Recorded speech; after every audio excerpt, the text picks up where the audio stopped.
तो मार्केट में एक कहावत है कि bulls makes money, bear makes money and chickens get slaughtered. और मज़े की बात तो ये है कि बुल मार्केट में पता ही नहीं चलता है चिकन को कि वो चिकन है। तो आज की चर्चा रहेगी मार्केट स्ट्रैटेजी पे, और ये जानने की कोशिश करेंगे कि मार्केट में एक स्ट्रैटेजी होना बहुत ज़रूरी है।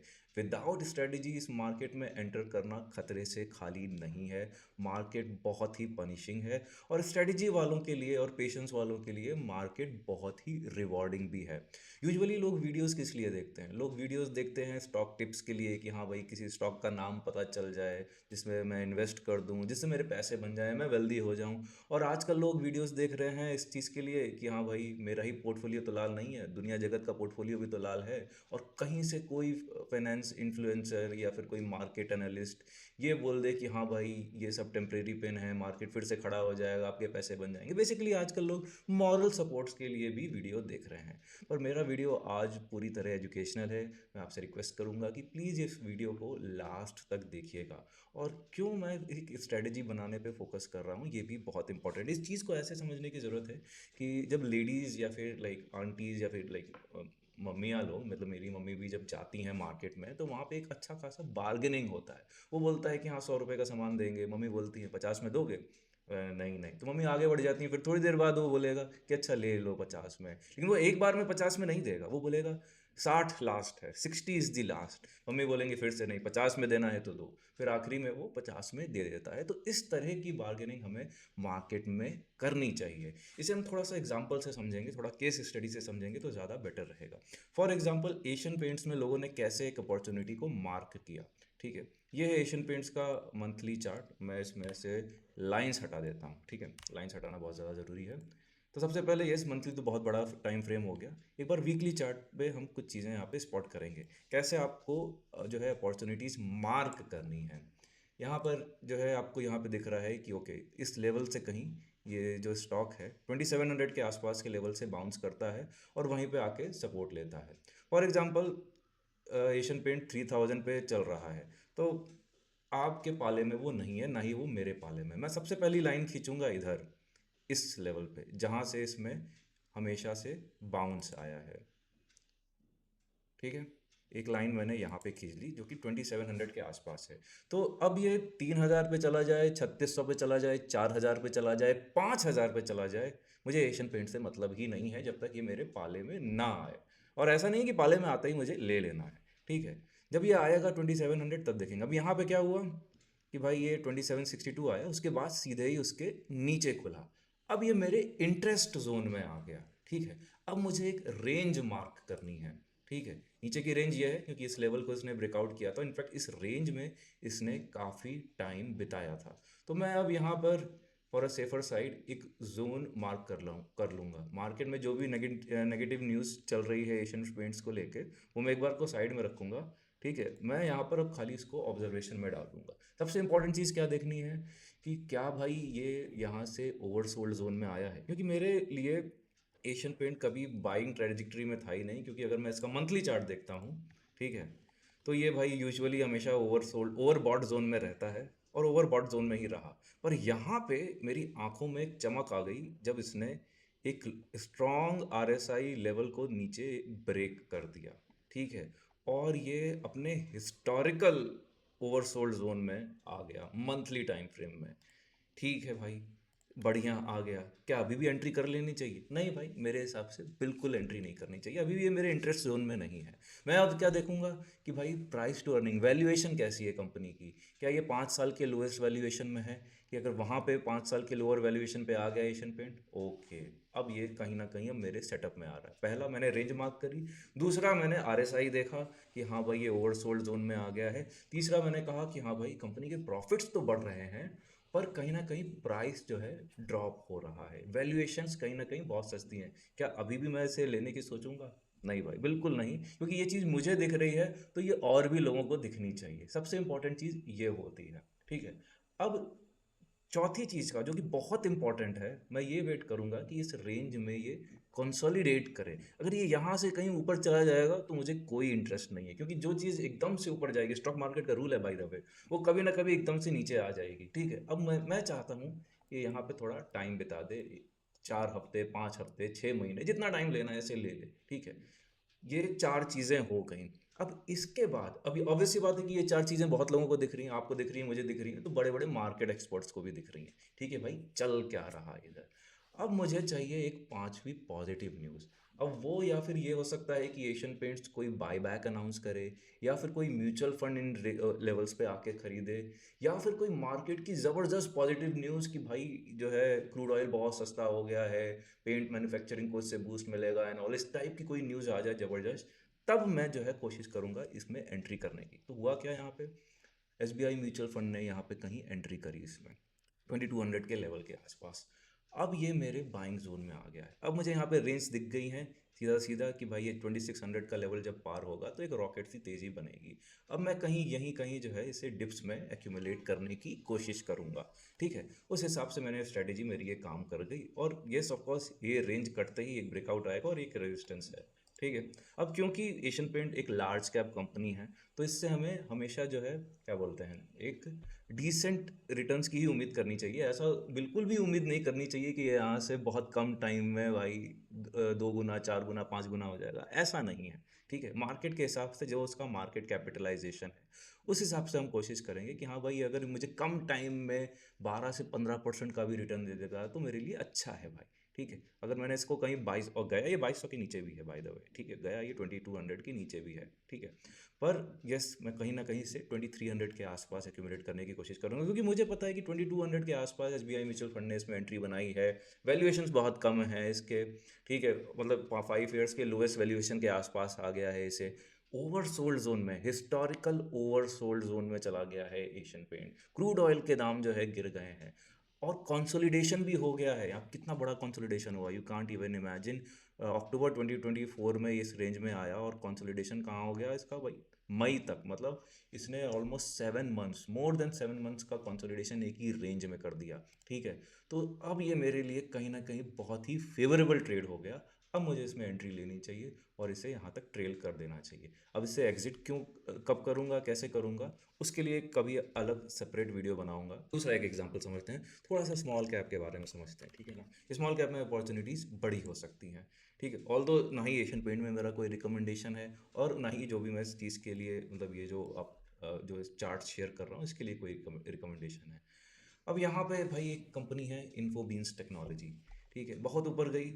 2022 का जो लेवल था इसका 823 था, और वहाँ से लगातार गिर रही है, लगातार गिरते गिरते गिरते गिरते हालत ख़राब हो गई। ठीक है, मुझे कोई इंटरेस्ट नहीं है 800 पे, कोई कितना भी बोल दे।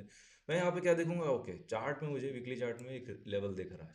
मैं सबसे पहले एक लेवल मार्क करूंगा, जैसे कि मैंने एशियन पेंट में मार्क किया था कि ओके इस लेवल से इसने कहीं ना कहीं एक बार रेंज ब्रेकआउट किया था।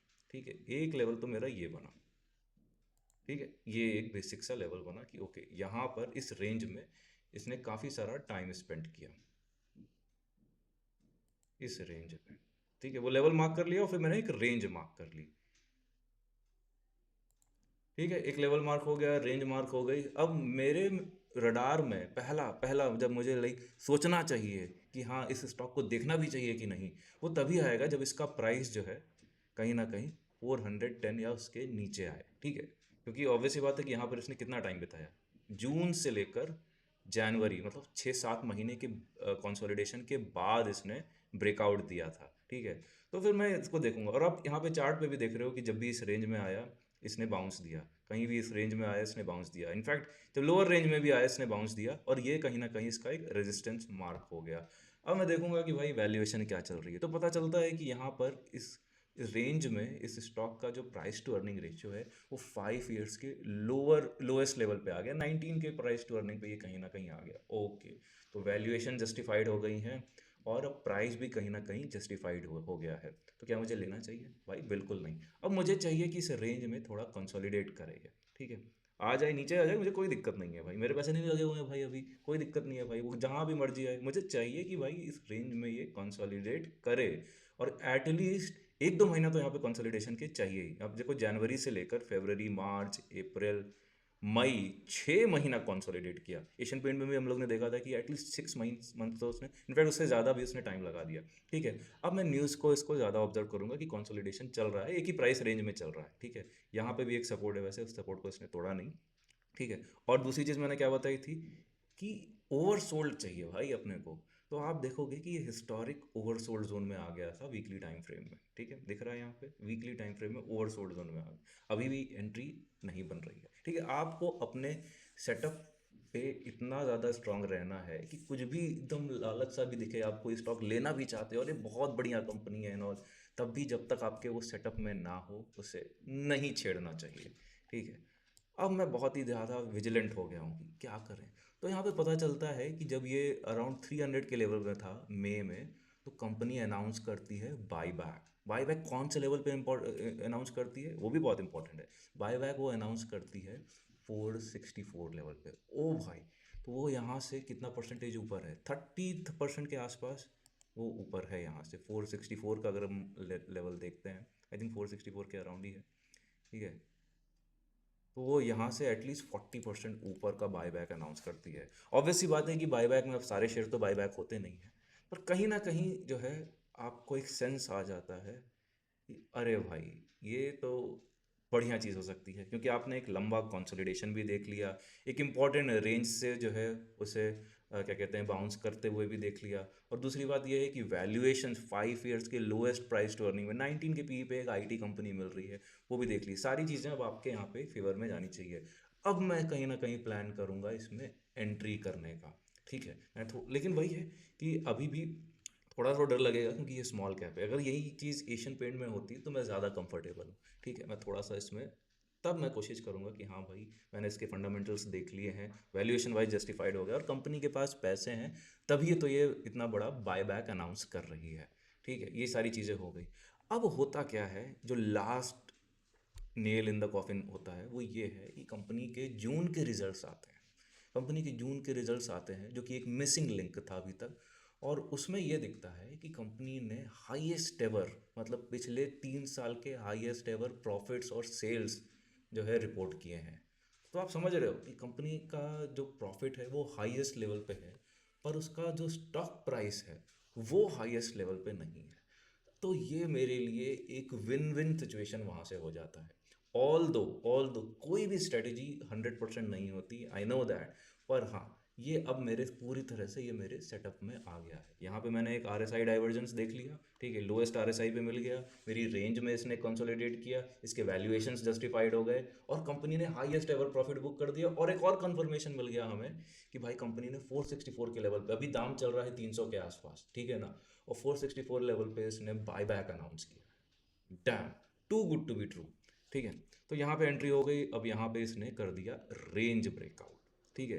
अब जो लोगों ने मिस भी किया ना, फॉर एग्जाम्पल जो लोगों ने इसको मिस भी किया यहाँ पे लेने में, उनके लिए भी अगर वो बैक स्टडी करते, तो अब वैसी बात है, कोई भी जब रेंज ब्रेकआउट होता है तो वो एक तरफा जो है ऊपर टिक नहीं पाता है, उस लेवल को ज़रूर टेस्ट करने आता है, चाहे वो इंडेक्स हो गया, चाहे वो इंडिविजुअल स्टॉक हो गया। वैसे ये चीज़ें मैं अपनी क्लासेस में भी बताता हूँ, ठीक है। तो ये वहाँ पर आया, उस लेवल को टेस्ट किया और फिर वहाँ से ऊपर निकला, ठीक है। तो अब ये लाइक उस केस में उस टाइम पे ये सेटअप में आ गया था, और इसी तरह के सेटअप्स आपको खोजने चाहिए, जो कि बहुत इंपॉर्टेंट है। तो यहाँ तक आपको समझ में आ गया होगा कि वाई सेटअप्स आर इम्पॉर्टेंट। इसलिए कैश में जो है बैठना बहुत ज़रूरी है, और इस तरह की अपॉर्चुनिटीज़ को ऑब्जर्व करना बहुत ज़रूरी है, ठीक है। ये स्टॉक बहुत टाइम से लोगों के रडार में था, पर एक्चुअल सेटअप जब बने तब उसमें एंट्री करना चाहिए, क्योंकि कंपनीज बहुत सारी हैं, बहुत बढ़िया बढ़िया कंपनी है, दुनिया भर की कंपनी है। पर वो कंपनी आपके लिए तो तभी अच्छी है ना, जब वो आपके लिए पैसे बना के दे, ठीक है। ऑब्वियस सी बात है कि ये कंपनी उसके लिए तो बहुत ही बेकार कंपनी हो गई, जिसने इसको 700 पे लेके रखा था और उसकी लाइक हालत टाइट हो गई। 800 वालों के लिए तो और ज़्यादा खतरनाक हो गई, जी का जाल बन गई कि भाई 4 साल में कोई रिटर्न नहीं दिया, ठीक है। एक और केस स्टडी स्टडी करते, लाइक कोई रिकमेंडेशन नहीं है, अब तो खैर ये सेटअप के भी बाहरी भी, और वैसे भी मैं पुराने चार्ट पैटर्न्स आपसे के साथ डिस्कस कर रहा हूँ, ठीक है। एक कंपनी एक टाइम में बहुत ज़्यादा पॉपुलर थी, उसका नाम है हैप्पीएस्ट माइंड टेक्नोलॉजीज। मुझे कमेंट करके बताइएगा कि किसके किसके पोर्टफोलियो में हैप्पीएस्ट माइंड्स है, ठीक है। यहाँ पे मैंने पहले ही लाइन खींच, देखो मैंने पहले ही लाइन खींच के रखी हुई है इसमें, ठीक है।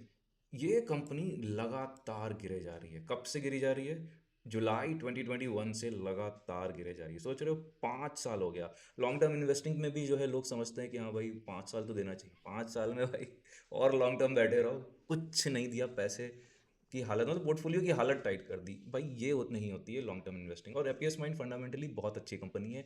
एक कमज़ोर कड़ी है कि वहाँ पे जो सुता साहब हैं लगातार जो है स्टेक्स इसमें सेल किए हैं। कोई बात नहीं भाई, जब उनका स्टेक सेल करके हो जाए, मैंने क्या किया कि भाई एक लेवल मार्क कर लिया है यहाँ पे, ठीक है, जो कि एक रेंज है इसकी 397 से अपनी 313 तक की रेंज है, ठीक है। मेरे लिए सबसे पहला ट्रिगर यही होगा कि इस रेंज में आए, और क्यों आए, क्योंकि यहाँ पे ही इसने जो है 1 2 3 4 5 6 महीने का कंसोलिडेशन करके ये स्टॉक यहाँ से ही ऊपर गया था। और उसके अलावा इस स्टॉक ने कभी कंसोलिडेशन का नाम भी नहीं सुना, मतलब कुछ किया ही नहीं भाई, सीधे चलता जा और चलता गया, मतलब भाई चलती हुई ट्रेन कब एक्सीडेंट हो जाए नहीं पता, ठीक है। मेरे लिए वो कंफर्ट जोन है ही नहीं, और आपके लिए भी नहीं होनी चाहिए अगर आप इस तरह की कोई सेटअप पे काम करते हो तो, ठीक है। अब यहाँ पे क्या है कि जब ये इस रेंज में आएगा तब मैं इसे रोज़ ऑब्जर्व करूंगा, तब मैं इसे वॉच लिस्ट में भी डालूंगा, इसकी न्यूज़ पढ़ूंगा कि भाई क्या चल रहा है इसमें। इस रेंज में आ जाएगा, ऐसा नहीं कि मैं तुरंत खरीद लूंगा, ऑल्दो मुझे दिख रहा है कि भाई आरएसआई ओवरसोल्ड जोन में चला गया है, मंथली आरएसआई ओवरसोल्ड जोन में चला गया है, ठीक है। मैं यहाँ पे देखूंगा कि अच्छा क्या चल रहा है, कंपनी के प्रॉफिट्स कैसे हैं, वैल्यूएशन कैसी है, क्या वैल्यूएशन 5 ईयर्स के लोएस्ट पे आ गई है, क्या कंपनी प्रॉफिट कर रही है कि नहीं कर रही है। उसके बाद क्या मैं वेट करूंगा कि एक कंसोलिडेशन हो यहाँ पर, एटलीस्ट 3 से 4 महीना ये बिताए, ठीक है। और एक और चीज़ मुझे चाहिए, या तो कंपनी बाय बाय का अनाउंस करे, या तो कोई म्यूचुअल फंड इसे खरीदे, या फिर कोई एक जबरदस्त पॉजिटिव न्यूज़ कि हाँ भाई जो खेला बदल दे, ठीक है। तब अगर ये होता है और ये जब रेंज ब्रेकआउट करता है तब मेरी इसमें एंट्री बनेगी। और अगर ऐसा होता है जो मैं चीज़ें बता रहा हूँ ये भविष्य में अगर ऐसी होती हैं, तब ये स्टॉक एक तरफा चलेगा, तब ये स्टॉक 1600 भी जाएगा, और वहाँ से हो सकता है 2000 के लेवल भी दिखा दे, ठीक है। अब ये सुनने में बड़ा अजीब लगेगा, कुछ लोग अरे ले लें क्या, नहीं भाई बिल्कुल नहीं, कोई रिकमेंडेशन नहीं। जब तक ये आपके सेटअप में नहीं है तब तक इसमें एंट्री नहीं करनी है।